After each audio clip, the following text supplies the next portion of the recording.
Bueno,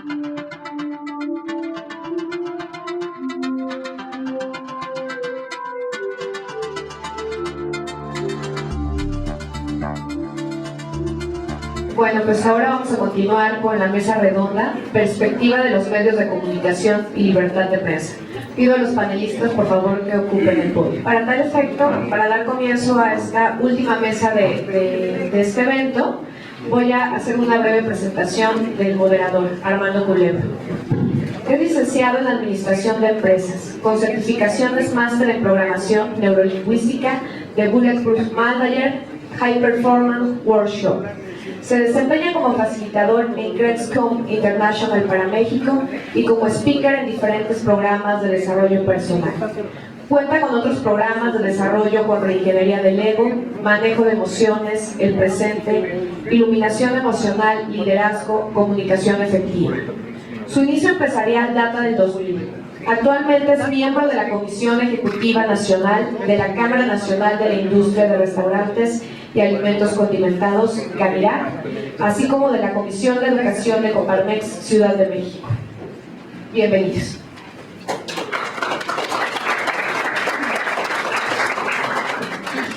Antes que nada les doy la más cordial bienvenida. Además de todo, tengo el gusto de participar en ASTL con un programa que, bueno, no puede faltar el comercial todos los viernes de 6 a 7 en ASTL, ahí los esperamos. Por otro lado, Malena y Alejandro me encomendaron esta mesa. Con muchísimo respeto doy la bienvenida a tres grandes personalidades en la materia. La mesa es Perspectiva de los medios de comunicación y la libertad de prensa. Antes que nada me gustaría nombrar algunas palabras. En la actualidad, los medios de comunicación electrónicos están teniendo una gran relevancia en esta sociedad.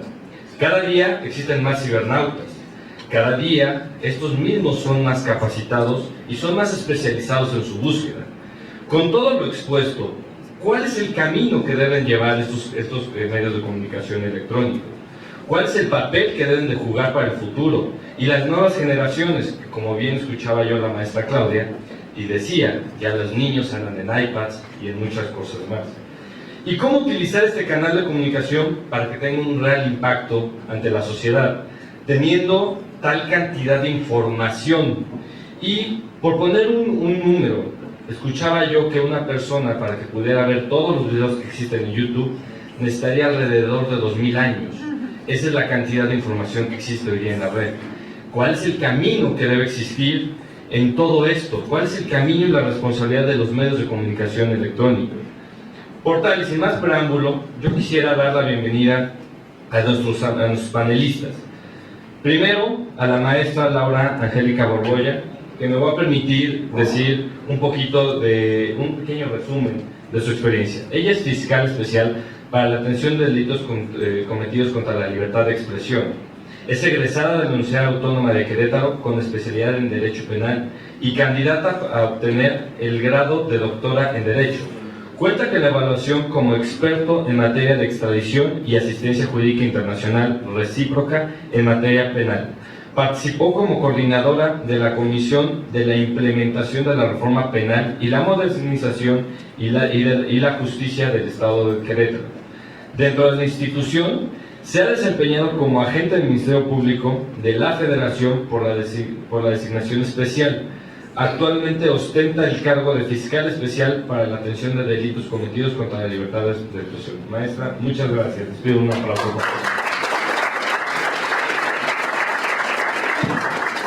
Me permito presentar también a alguien que por su nombre dice muchas cosas, solamente el verlo.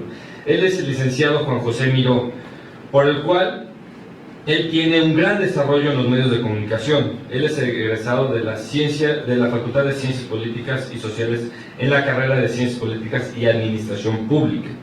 Por 14 años ha trabajado en Televisa, en la creación de sistemas de información, es editorialista del periódico Novedades y conductor y director de múltiples programas de radio por 10 años. Todos enfocados al análisis de la realidad nacional, la óptica política, la óptica social y la óptica económica. Les pido un gran aplauso para el licenciado Juan José Miguel. Por último, en esta mesa tenemos al periodista Raúl Fraga, autor y coordinador académico del diplomado La Seguridad Pública en la Coyuntura Mexicana, que es el primero en su historia de la UNAM y que actualmente tiene ya en algunas otras universidades. También es coautor del libro Los desafíos de la seguridad pública en México, coeditado por la Universidad Iberoamericana. Ha colaborado en 22 medios de comunicación impresos, electrónicos, digitales, así como en espacios académicos en los que estudia y analiza los fenómenos e instituciones del poder y sus actores y elencos. Conductor del programa La Agenda del Emprendedor, espacio de análisis político para empresarios que se transmite en esta casa, en ASTL TV. También es co-conductor y coordinador de la información del programa Encuentros y Desencuentros, transmitido por el Grupo Radio Centro de 2004 al 2009. Es miembro del taller permanente de análisis político y de la coyuntura del grupo consultor interdisciplinario que dirige el maestro Alfonso Sala. Les pido un gran aplauso, por favor, para el periodista. Ok, siguiendo con nuestra dinámica de nuestras mesas, les voy a pedir que quien tenga alguna pregunta nos las pueda hacer llegar con los papelitos para poder ver al final esta parte de preguntas y respuestas. Y bueno, tenemos 8 minutos por cada intervención. Hemos centrado estas intervenciones en 3 grandes preguntas y 3 grandes rubros que estamos llevando. La primera es, ¿cuál es el futuro de los medios de comunicación electrónicos como un canal de impacto en la comunicación moderna? La segunda es, desde la experiencia de cada uno, ¿cuál es el camino que los medios de comunicación electrónicos deben tener para alcanzar este futuro? Y por último, la parte de la libertad de expresión, que es en un país como México, donde la libertad de expresión es realmente un deporte extremo, ¿cómo realmente se puede llevar? Y en un canal que no está legislado y que además es un canal de elección, ¿cómo realmente manejar esta libertad de expresión? Sin más preámbulo, le doy la palabra, por favor, a la maestra Laura Borbolla. Muchas gracias. Muchas gracias a todos. Armando, muchas gracias por la presentación. Muy merecida, creo yo. Gracias a todos por la oportunidad de estarnos escuchando. Ahí ya te escuchamos. No. Tienes que acercarte. Ahí está. Ya. Perdón, porque yo no soy nada experta en esto. Les decía muchas gracias, Armando, por la presentación tan merecida, a ustedes por la invitación como funcionaria pública federal de la Procuraduría General de la República. Pues me honra mucho estar aquí compartiendo justamente en esta plataforma de ASTL qué va a pasar o cuál es la perspectiva y el impacto que tienen los medios electrónicos. Desde la experiencia de la Fiscalía les puedo decir que es avasalladora. La forma en que se han incrementado los medios de comunicación a través de las plataformas electrónicas o del Internet y la diversificación que tiene los mismos es algo sin precedentes. Para lo cual yo creo que nadie estábamos preparados, porque finalmente la situación es poder elegir lo que se quiere ver, lo que se quiere conocer, o bien tener el acceso a diversas formas de presentar los mismos hechos. Y eso evidentemente para la ciudadanía me parece que es fundamental, sobre todo en un estado como el mexicano, que está consolidándose como un estado democrático de derecho, y las instituciones se consolidan en la medida en que la ciudadanía está mejor y más informada. El tema es justamente bajo qué paraguas o temas legislativos para no trastocar derechos fundamentales de un tercero. Ese es el gran reto. El impacto evidentemente es real, es actual. Aquí dice que cuál es el impacto a futuro. Es que el futuro ya nos alcanzó y es el día a día del ejercicio justamente periodístico a través de estas plataformas electrónicas. ¿Por qué? Porque bueno, ASTL es un ejemplo claro, pero hay otras opciones, digamos, y entonces eso da la posibilidad de tener bastante más competencia indirecta o directa y más claridad de la información y más aristas y más ópticas y ángulos bajo los cuales se observa y se informa el mismo hecho de la naturaleza que sea. Las plataformas electrónicas impactan porque reducen las distancias a nada, es decir, se puede tener acceso al mundo desde el lugar en donde sea. Yo, siendo de provincia y aparte de familia, digamos, de rancho, pues mi abuelo diría, estos son inventos del demonio, ¿no? Es decir, nunca se hubiera imaginado que desde un teléfono, ahora smartphone, se tuviera la plataforma de acceso a la información y a medios de comunicación, porque he de decirles que en su momento, mi papá se jacta de decir, éramos de los rancheritos ricos, éramos los únicos que teníamos televisión en el municipio, ¿no? Y entonces organizaban que la gente se fuera a ver las corridas de toros o lo que hubiera de transmisión en una troje del rancho. Es decir, imagínense, y de eso no estoy hablando en años tan lejanos, es decir, de los 70, los 60 del siglo pasado, sí, pero finalmente es que el impacto ya no es a futuro, sino es un presente.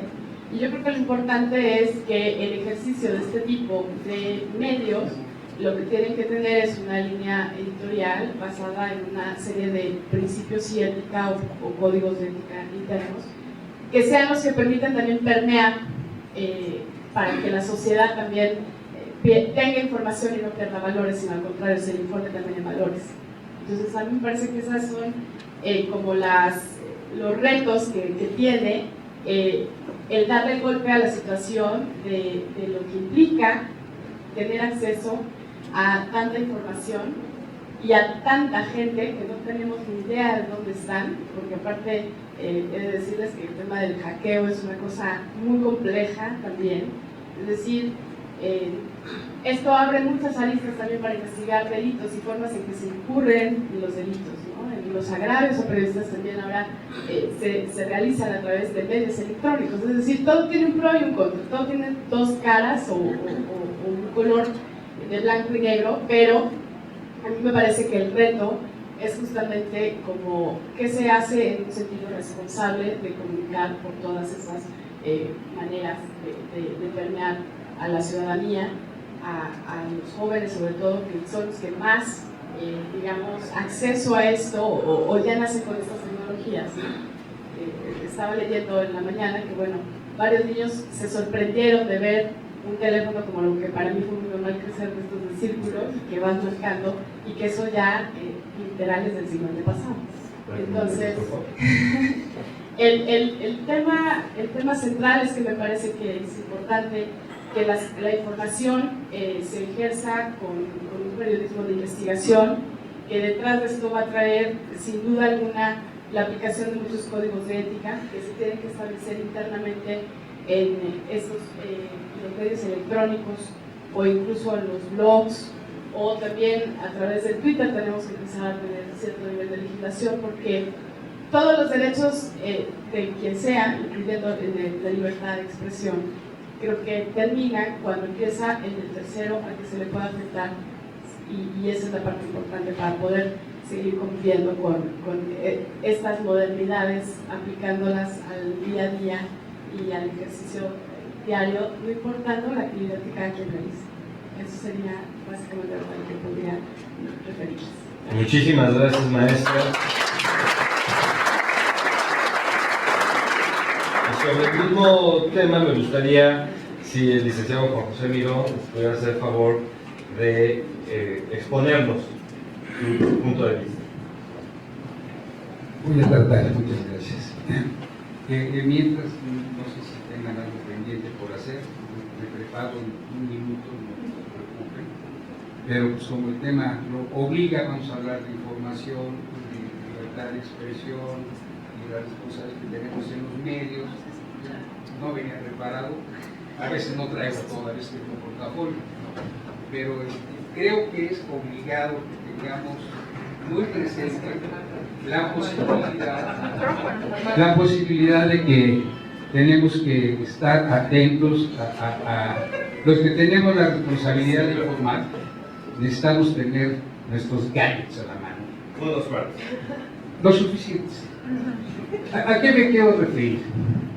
Y lamentablemente, con todo respeto, creo que México está anclado en el pasado. Creo, y con todo respeto, y muchas gracias, que les agradecí por tener mi puesto, a usted, que los conozco desde hace mucho, me encanta que el proyecto siga caminando. A un año atrás que hablábamos, antes de él, y ahora estamos festejando ese año. El problema es que siento que estamos anclados en el pasado. Los que hemos estado en los medios de comunicación, yo llego por accidente, no es información, yo no quería nada con la televisión, y ahí me quedé 14 años. Luego, lamentablemente, estuve un año y medio en TV Azteca, luego fui cablero, luego fui cónsul. Bueno, todos tenemos de repente algo en nuestra vida de que lamentarnos. Bueno, no lo lamento, fue muy agradable. Resulta que nos damos cuenta que tenemos todo esto y vemos la responsabilidad que implica escribir o estar frente a un micrófono o a una cámara de televisión, pero vemos que la sociedad va por un lado, la política y el gobierno va por otro lado, los empresarios y la economía van por otro lado. Y entonces, ¿dónde están los medios de comunicación? Entonces, hace rato pedía perdón porque por esto de la fiscalía, pues dicen libertad de expresión. Hijo, ¿la expresión de cuál de todos estos? Y aquí pasan muchas cosas de que la gente no se entera, que la autoridad está al margen de, o se entera ya después de mucho tiempo. ¿Qué ha pasado? Los medios actuales de comunicación y de información han rebasado a todos. Han rebasado al derecho, a la política, a la economía y a los cuerpos sociales. Yo les preguntaría, ¿alguien cuestionaría en la primavera árabe, en el Magreb, en África, cómo lograron deponer a tantos dictadores? Se han visto lo que cada uno de ellos tenía y estaban convocando, que son los principios elementales que no debe tener cuando uno se expresa, es invito a la violencia, vamos a derrotar al Señor. Eso es censurable, ¿no? ¿Cómo es posible? Estás incitando, estás haciendo apología de la violencia y además estás negando a las autoridades que se supone que son los que te reglamentan. Pero gracias a esto fue la sociedad que no se siente representada en los partidos políticos, que los partidos políticos en México viven en el pasado, viven como franquicias políticas con beneficios económicos. Dígale al PAN o al PRD que le quitan, o al PRI que le quitan sus prerrogativas y a ver si siguen igual. Consíguetelas tú, bueno, algunos sí podrían, pero otros, claro, no. ¿Qué es lo que pasa? Que los medios empiezan a ser superados en su innovación, en su presencia en todos los mercados, en todo el mundo. La pobreza no tiene ni idea de todo esto. Pero desde aquí hablamos de ellos. 60 millones de pobres, que hay que ver los indicadores. Y además el gobierno suele meter todo a Internet, cuando solo el 15% de la población tiene acceso a Internet. ¿Pero a qué tiene acceso? ¿A chatear? ¿A ver películas? A meterse todo aquello que no tiene nada que ver con los programas de gobierno. Eso es segurísimo. Todos los famosos repecos y los pymes y demás que les dicen, todo el trámite lo tienes que hacer a través de Internet. ¿Y con qué computadora? Pues tengo que hacer Internet. Pues sí, pues yo no la sé manejar. Pues hay que te orienten, sí, pero tengo que estar pagando 15 pesos por cada hora. Y son problemas que la sociedad ha sido rebasada, que los medios han sido rebasados, que los que diseñan los medios han sido rebasados. Hablaban hace un momento de qué está pasando, qué están haciendo el monopolio y demás. Es muy claro, todo respeto a una estructura ideológica. Los medios de comunicación, siempre, los de difusión masiva, son afines al gobierno. No existe ningún régimen en el mundo, en la historia, que tenga medios de comunicación masiva que no sean afines al gobierno, por razón obvia, porque están en la sala, en la recámara, en todas partes de las casas, y no pueden permitir que haya focos que en su momento puedan agitar. ¿Qué es lo que sucede? Que tenemos que pensar en nuevos códigos de comunicación. Tenemos que buscar otras maneras. Si tenemos todo esto, y además hay uno o dos medios que pueden resumirlos, Aquí es un poco para ser más selectivo, porque si estoy hablando por teléfono y me llega un mail, pues no lo puedo ver aquí, entonces tengo que usar el otro.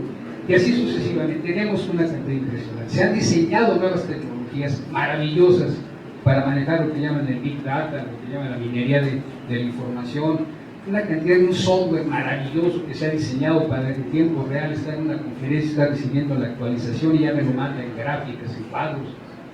Pero la sociedad no tiene nada que ver con esto. Y se supone que son medios de información para el cuerpo social. Yo les preguntaría, ¿alguna vez alguien se cuestionó por qué los indignados en España y que el movimiento llegó tan lejos y que todo el mundo llegó el momento que marcharon? ¿Dónde estaban los partidos políticos? Ellos fueron los primeros y no queremos saber nada de los partidos políticos. No queremos saber nada de la prensa, ni de la radio, ni de la televisión. Y utilizaron medios alternos. Alguien dijo y dijo bien, el problema es que en España, que dice el movimiento de los indignados, lo que no estaba en la pantalla no existía. Todo era a través de la pantalla, de internet, de una computadora, de la televisión, de lo que fuera, y ahí se medía todo. Y la otra fue, y que fue muy interesante, el hecho de que se haya logrado organizar de tal manera que si lo veíamos a profundidad, dice, no fue el hambre lo que los movió, fue internet. Y quienes lo hacían era gente que tenía acceso a este gadget, a este medio, ya sea su smartphone, o iPod, o iPad, o iTV, o iMail, cualquiera de estas cosas que hay ahora. 4 minutos, por favor. Para que de esta manera se empezaron a comunicar. Pero era gente que tenía contacto con el exterior, tenía contacto con otras realidades. ¿Qué hacemos? Yo recuerdo muy bien cuando me decían, ay, te di tu nota, ay, qué bueno, ¿y quién más? No, pues nada más yo. ¿Y sabes? No, pues no. Y era un periódico en ese entonces, antes de que los desaparecieran de Novedades, que bueno, pues tenía cierta circulación. Y si uno habla, los medios de comunicación actualmente son un verdadero riesgo. ¿Por qué? Porque no responde. Si leyéramos en sentido estricto el título de concesión de radio y televisión, encontraríamos que ninguno lo respeta. Se supone que tiene que ser un bien público y hablar en beneficio del grueso de la sociedad. Pregúntenle al señor Salinas cuántas veces habla bien de su familia, de sus negocios, de sus cosas. Él dijo un día cuando yo trabajé con ellos, y se lo dijo a su consejo: señores, recuerden que nosotros vendemos televisiones, no hacemos televisión. Y lo cumplió, qué juntillas, ¿eh? Televisa pasa lo mismo, a Televisa no le importa nada más allá que seguir promoviendo Cenicientas y Cenicientos a través de las telenovelas que tienen una audiencia impresionante. Pero pregúntenle problemas sociales, lo va a mencionar. Ciertamente, después de que hable de todos los asesinatos, todas las muertes, todo lo que había, todo lo rojo, así espantoso, tipo de la alarma de aquel medio que seguramente mi colega conoce muy bien, tiempo donde nos trae. ¿Y qué es lo que sucede? Que no le interesa el que haya un impacto social, no le interesa que haya un cuestionamiento.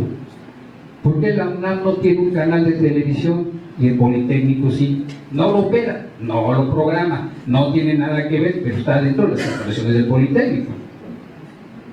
Porque no le interesa al sistema que las cosas sean de manera diferente a como es, porque si no, no lo podría controlar. ¿Qué no puede controlar todo esto? Y aquí tenemos la gran posibilidad de tener contacto con el mundo, con la inmediatez que esto significa. Tenemos una sola versión, si queremos, de lo que pasa en Ucrania. Sí, pero los señores que manejan la información resulta que saben perfectamente que el problema, cuando dijo Obama, sí, vamos a embargar y que Rusia no haga nada, y le dijeron a los demás países, esperan, garantízame el gas y con mucho gusto hacemos lo que quieras. Porque toda Europa depende del gas de Rusia. Si tú me lo garantizas, le entramos. La responsabilidad de los medios es tan grande y que no se asume en México. En otros hemos visto, en otros países que tenemos la fortuna de repente de estar por allá y conocerlos, sí hay un poquito más de conciencia, porque no está tan polarizada esa propiedad. Conocemos medios muy importantes, si usted se quiere deprimir, los puede leer y acaba con un grado de depresión fantástico. Y puede tener otros que en la vida todo es rosa, todo es muy bonito, todo es sobre hojuelas. Yo creo, y me sumo a lo que decía Claudia hace un rato, el periodismo de investigación es necesario. Lamentablemente no es leído. ¿Por qué? Porque la gente está acostumbrada a algo más sencillito. Si comparamos el tiraje del Esto y de los periódicos que antes había de Alarma y todo esto, cuánto tiraban y cuánto tiran los otros medios, es lamentable. Y ni qué decir de la literatura, ya no lo saqué para que no se vayan a burlar de mí, pero aquí traía, por si fuera necesario, en la memoria 1500 libros. Ya todo esto sí se convierte en una especie de, bueno, ¿qué quieres? ¿De qué quieres saber? ¿Hasta dónde quieres llegar? ¿Y para qué lo quieres hacer? Las leyes, ahí están, todas las podemos checar aquí, las podemos consultar, pero están medidas hacia el pasado. Libertad de prensa, cuando aquí hay una expresión de multimedios de todos los tamaños, de todas las formas, con gente con capacidad, sin capacidad, calificadas y sin calificar, y corremos el riesgo de entrar y de repente en un pantano donde, entre comillas, estamos informados, lo que no quiere decir que estemos bien informados. Muchas gracias, don José. Gracias por la exposición. Ahora el problema es cómo vas a guardar todo, Jorge. Si te acuerdas cómo vas. Por favor, Raúl, si nos das tu exposición de motivos. Claro que sí, muchas gracias. Pues muchas gracias a Alejandro, que nos ha congregado, Alejandro Ruiz, y por supuesto a Ana Elena, en este espacio y este esfuerzo tan importante para ofrecer alguna alternativa. Gracias. Y por supuesto también me da mucho gusto el compartir este espacio de reflexión con la maestra Borbolla y con Juan José Miró. Gracias también, por supuesto, a nuestro excelente moderador. Y brevemente me permito hacer un brinco en la historia muy rápido. En menos de 100 años ha habido una impresionantemente profunda revolución en cuestiones de comunicación. Vayámonos exclusivamente al caso México. Es a principios de la década, pues, del siglo XX, cuando llega el cine a México. Se instala, como saben algunos de ustedes, en la hoy conocida como Casa del Lago, y revoluciona la forma de comunicarse de los mexicanos de la época. En 1916 y 1917 se fundan los primeros periódicos del México contemporáneo, el periódico El Universal y el periódico Excelsior, pero también vienen a generar una nueva forma de comunicarse y de intercambiar mensajes de los grupos de poder político. Nada más recordemos que el periódico El Universal fue impulsado por su dueño, el señor Pallavicini, quien tenía grandes intereses en una muy exitosa carrera política en esa época. Y será a principios de la década de 1920 cuando arriba a México Constantino de Tárnava, que es el portador de la propuesta radiofónica para América Latina y que se instalará con la XEX y con la XEW como las primeras grandes opciones de la radiocomunicación en nuestro país. Sigue evolucionando, cambiando el estilo centenario de comunicarse entre los mexicanos. ¿Y qué es lo que pasará en asuntos de televisión? Pues ahí es un asunto muy interesante que llamó el interés grande, o que llamó, pues, prendió las luces de atención especial en el Estado mexicano, en los gobernantes de la época, y precisamente a principios de de la década de los 40, se estableció un financiamiento muy lleno de lana para que fueran a recorrer el mundo dos personas con alto nivel de credibilidad y prestigio. Uno, Salvador Novo; otro, el ingeniero González Camarena. El objetivo central, saber qué modelo de televisión era el más adaptable o el mejor para México. Y es así como, después de recorrer varios países, se estableció el modelo que ya se hacía de la televisión en los Estados Unidos. Sería una década después, hasta obviamente el 1 de septiembre de 1950, cuando se estrena la primera señal de televisión en la historia de México. Pero ¿qué fue lo que se transmitió? Pues ni más ni menos el informe de gobierno del presidente de la República, lo que nos habla de que las fallas de origen en la dependencia política y de grupos de poder está atada al nacimiento mismo de la televisión. ¿Y qué pasa con las nuevas tecnologías de la información? surgidas de la economía y de la ciencia llevada a las cuestiones de guerra, al estado de guerra, llegarán a México a finales de la década de 1950 las primeras computadoras en el Instituto Politécnico Nacional y en la Universidad Nacional Autónoma de México. Sumamente complicado porque cómo operar este tipo de aparatos tan raros. Es el POLI el que establece los primeros grupos para ir creando a los profesionales que se adentren a escudriñar cómo se descifra el nuevo lenguaje de la computación de la época. Y finalmente nos encontraremos cómo las nuevas tecnologías de la información prácticamente con el nuevo, a finales pues en las postrimerías del siglo XX asaltan en un fenómeno de la globalización las nuevas formas de comunicación, reventando los códigos establecidos, y México obviamente no es la excepción. Finalmente, me permito decirles también en asuntos de las fechas algo muy importante. Hace 30 años sucedió un acontecimiento lamentable que marcaría mucho el asunto de los medios de comunicación y la libertad de expresión. No era el primer asesinato político, pero fue el más impactante.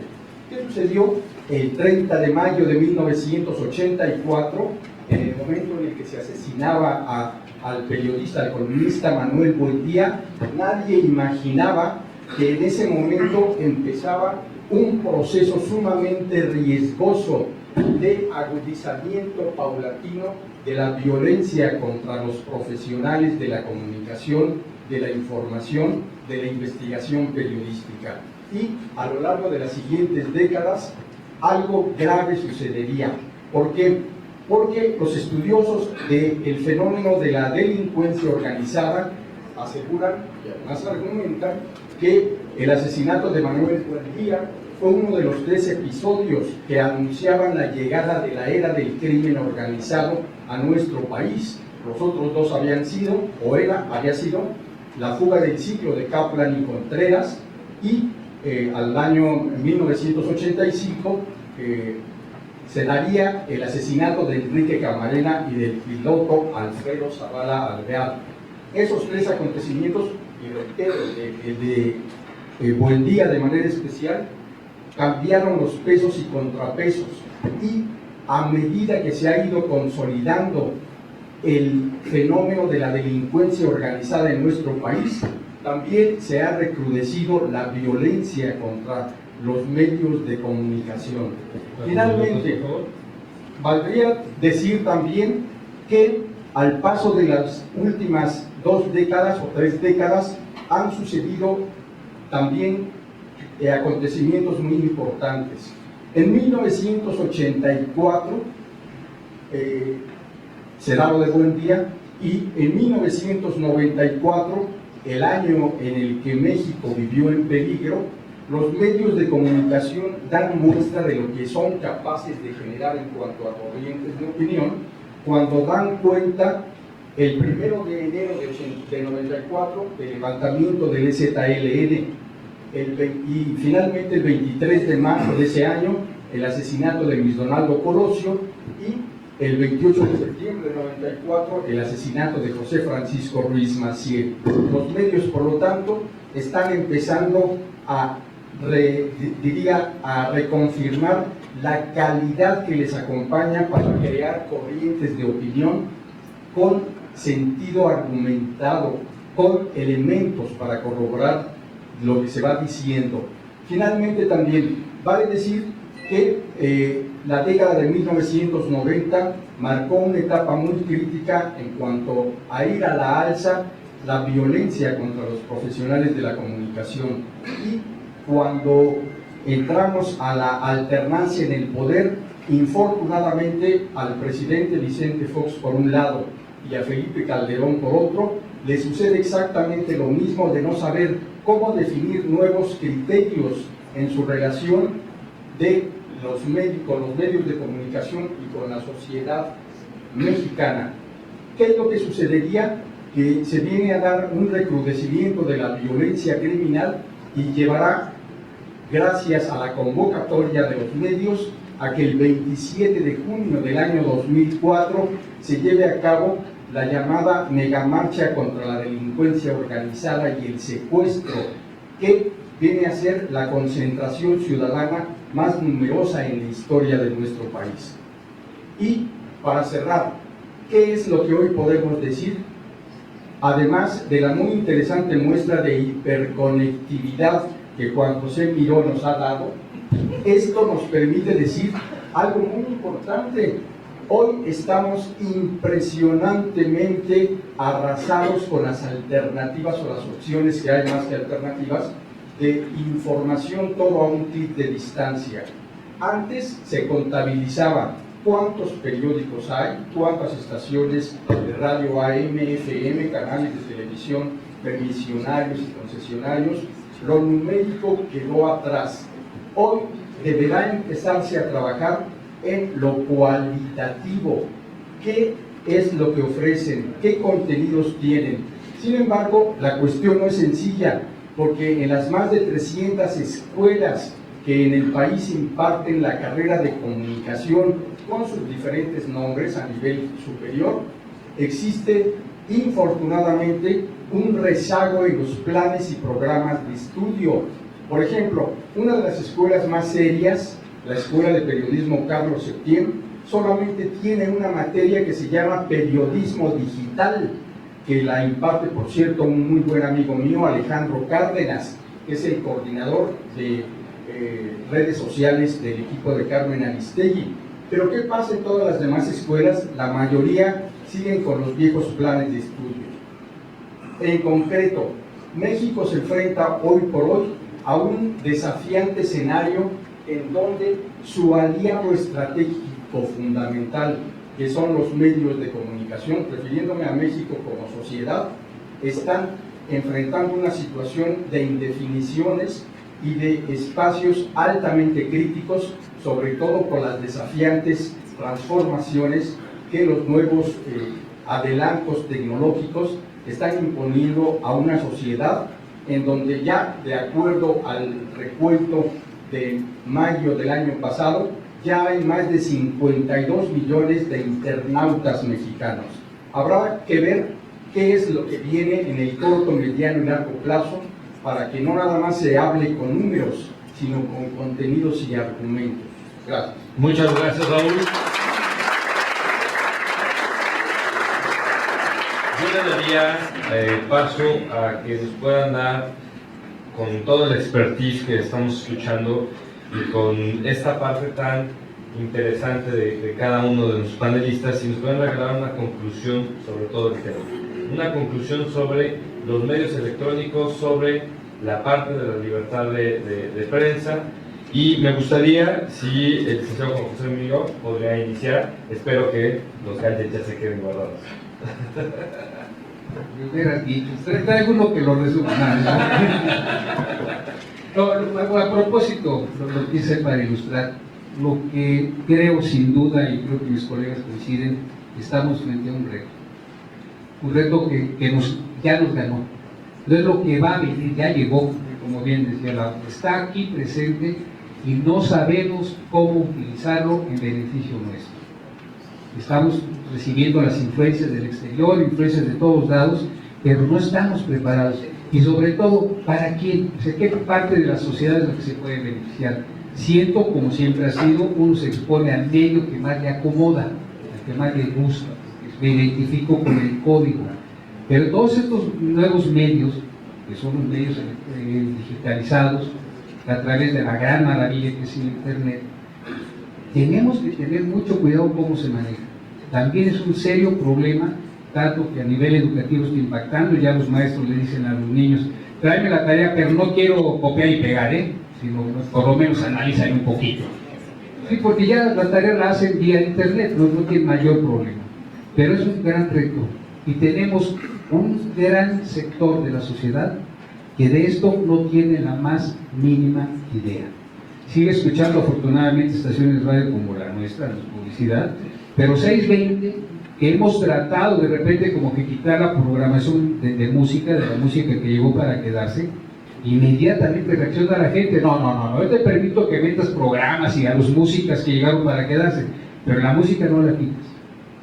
Entonces se tiene que mantener, porque hay un nicho de la sociedad que sigue ese medio.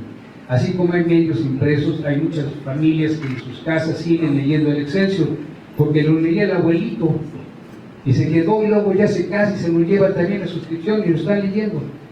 Pero cuando se requiere un medio selectivo, yo les preguntaría si el sector campesino requiriera de estar informado, ¿qué leería?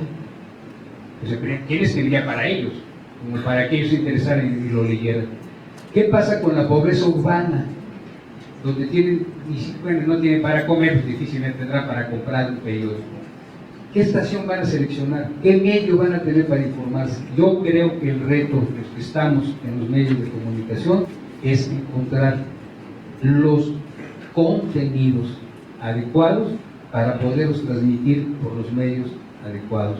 Y creo que es un reto que está más allá de la política, más allá de la economía y más allá de inclinaciones de cualquier naturaleza. Siento que es un gran reto y es un reto para aquellos que legislan cuando están despiertos, que es un reto para los que hacen y aplican el derecho, y es un reto para los que tenemos que escribir o que escribir, que nos apasiona escribir o expresarnos por cualquier medio de comunicación.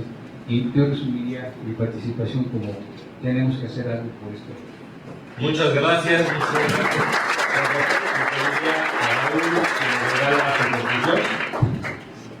Claro, con mucho gusto.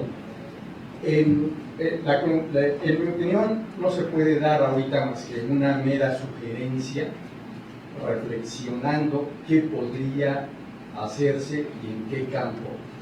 Yo creo que un campo fundamental es el de la educación. Yo tuve el privilegio de ser director general de comunicación social del entonces poderosísimo CENTE, y en 1999 se hizo una encuesta entre los más de 1.320.000 integrantes para saber cómo estaba el asunto de su vinculación con los lenguajes cibernéticos de la época. No alcanzaron más que 520 los profesores que sabían prender una computadora y utilizarla. Estamos a muy pocos años de que sucedió eso. Y hoy, vale decir, las nuevas generaciones rebasan y con mucho, no nada más la capacidad de hablarse de tú con las nuevas tecnologías respecto a sus padres, a sus tíos, a sus generaciones anteriores, sino frente a sus propios profesores del sistema educativo mexicano.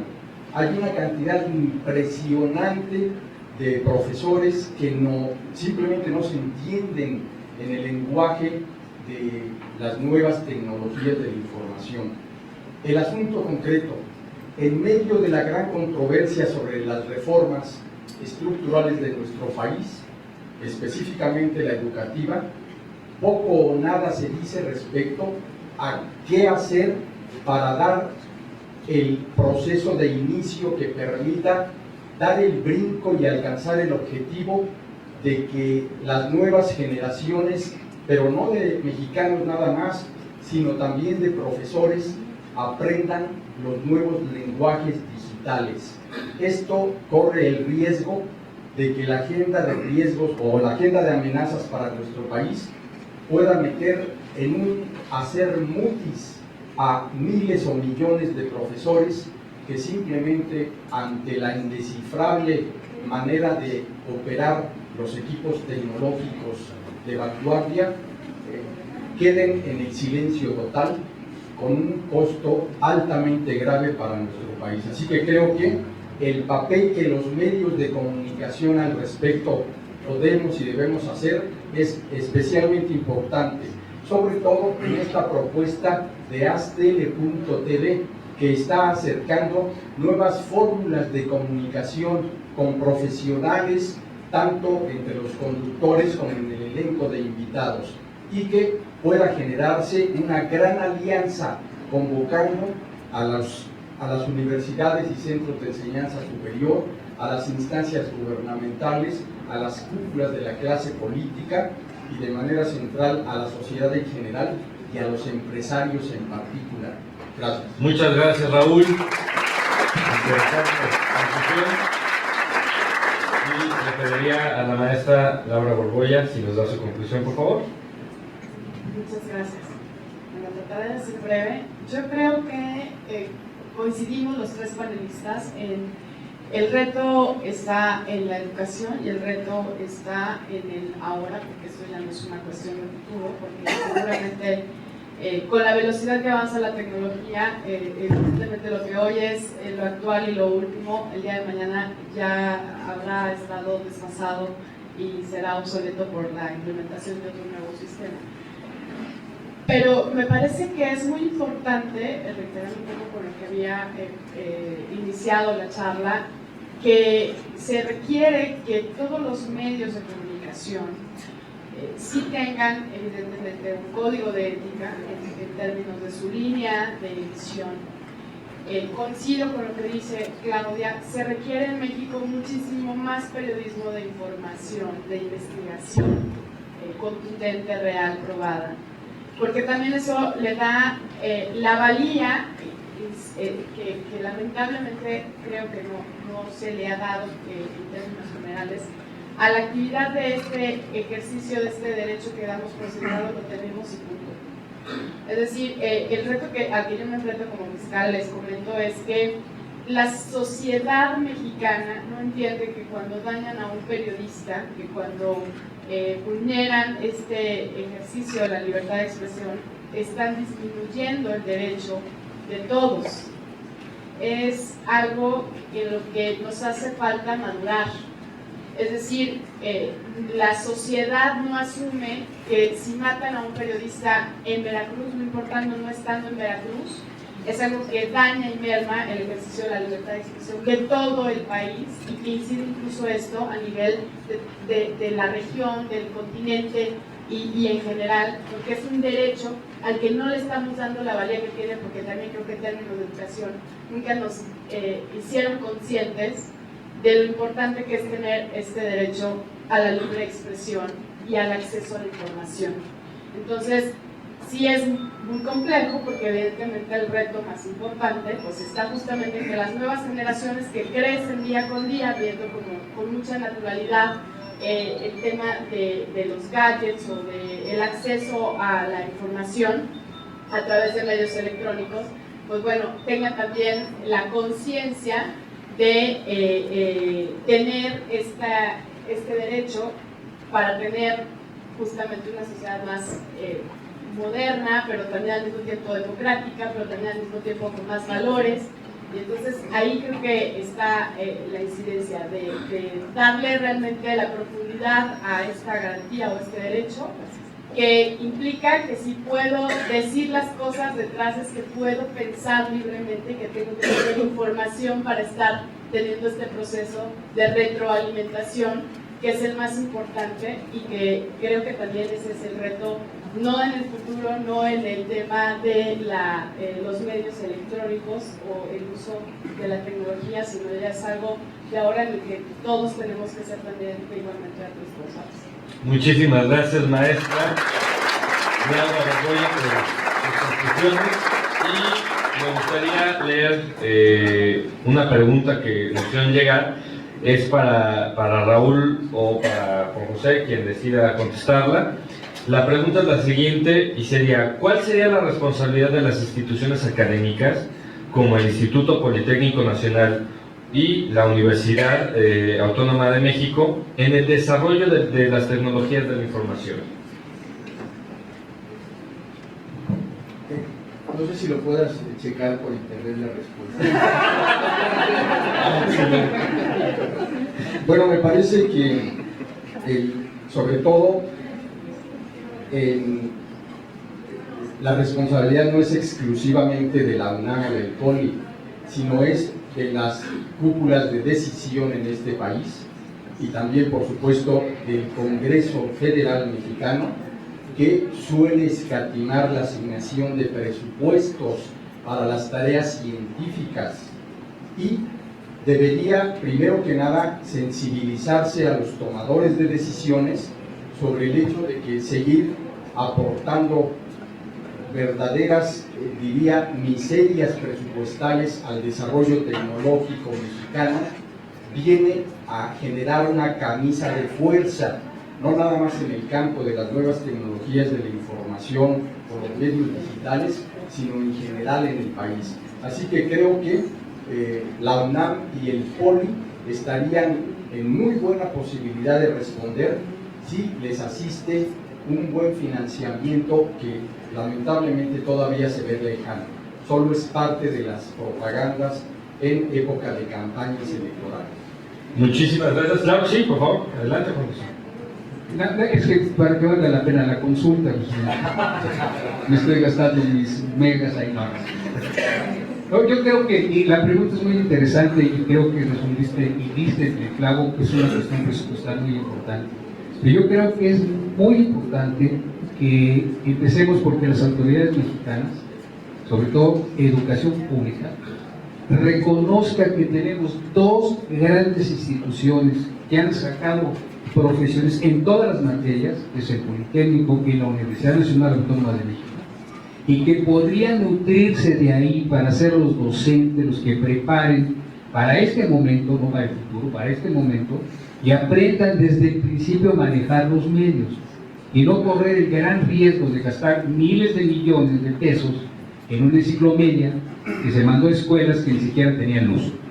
Esto lo que provoca es la falta de coordinación cuando hay un ente que es la Secretaría de Educación Pública y que bien dices, con un presupuesto sin duda y con un plan que algún día se pensara si programaban y hicieran las cosas en forma ordenada y explicaran ampliamente, México sería totalmente otro. Tenemos una materia prima increíble, los jóvenes, los niños y por eso los mexicanos que han hecho posible que a pesar de todo lo que han hecho por México no han acabado con él, pero es que esta materia prima que ha logrado subsistir a los jóvenes, tú lo puedes ver. Laura se sorprendía, y es cierto, ver un teléfono de disco, ¿qué es eso? ¿No? ¿Cómo se utiliza? Nosotros todavía decimos le cayó el 20, porque usaban teléfonos de 20, ¿no? ¿Qué es eso? ¿Va a pasar? No, pues no, es que antes eran 20. El punto es que tenemos que estrechar esta brecha que está terrible, y si tú le pones a un niño de una comunidad un teléfono celular enfrente, y como decía Laura hace rato, es algo del demonio.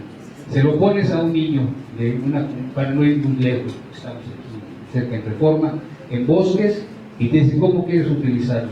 ¿Quieres que te lo hackee? ¿Quieres que te lo escanee? ¿Qué quieres hacer con este aparato? Pues además es obsoleto, porque la versión 4 ya salió la 5.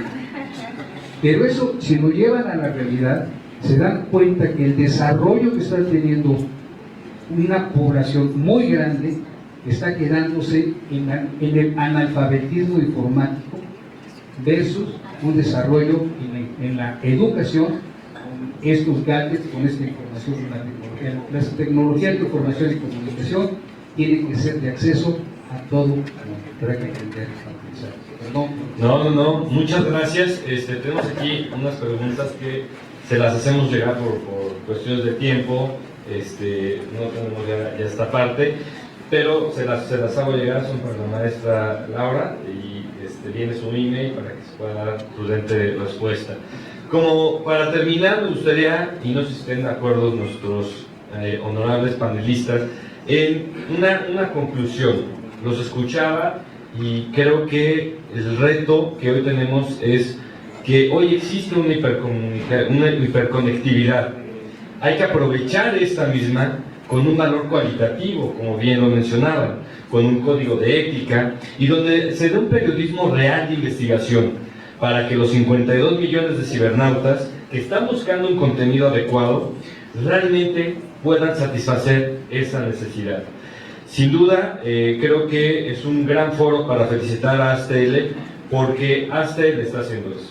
Está logrando una comunicación con valores, está logrando emprender con valores y está logrando meter este mundo de la hiperconectividad. Les pido un gran aplauso para los panelistas.